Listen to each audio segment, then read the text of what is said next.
You are under arrest. All arrested, jailed, and accused of a robbery crime they didn't commit. Police used facial recognition technology to wrongfully link them to suspects. You have to prove yourself innocent. Innocent fathers arrested in front of their children, removed from their own homes, case after case on wrongful warrants because software identified them as suspects. It was awful, quite frankly. Georgia Senator Harold Jones. They basically just looked at the fact that they had the facial recognition and that was it. Outraged by what Atlanta News First investigations exposed, the former prosecutor argues statewide regulation must determine how law enforcement uses the software. A person literally could be arrested by the laws we make or don't make. Right now, facial recognition businesses only provide suggested guidance for police.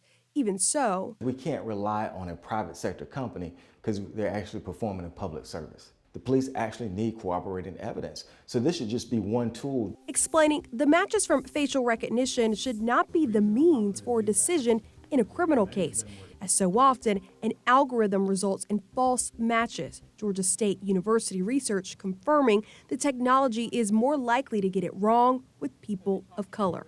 That reality especially disturbing to State Representative Terry Cummings. The possibility of abuse and people being arrested unnecessarily. Concerning not only because she's a former criminal justice professor and a former attorney for the Federal Bureau of Prisons, but also, I'm an identical twin, so I already get mistaken. We already get mistaken a lot.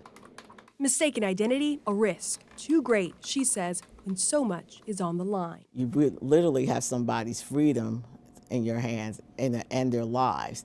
And when you make those mistakes, it has lifelong consequences. And sometimes those people don't come home. Although both lawmakers sit on the General Assembly's public safety committees, unlike Senator Jones, who believes the policy must start at the state capitol, Representative Cummings wants legislation to first come from the nation's capital. Welcome all to today's hearing. The panel in this U.S. Senate artificial intelligence hearing agree. It is imperative that Congress understand the full range of risks and potentials. Expert witnesses highlighting our findings. Georgia resident Randall Reed was held in jail for 6 days. And that's only the tip of the iceberg, because right now people don't know when it's an AI tool, when it's face recognition that's being used to generate their arrest. The opinions among leaders vary. It's not going to see action until Congress steps in to legislate. But even facial recognition developers themselves,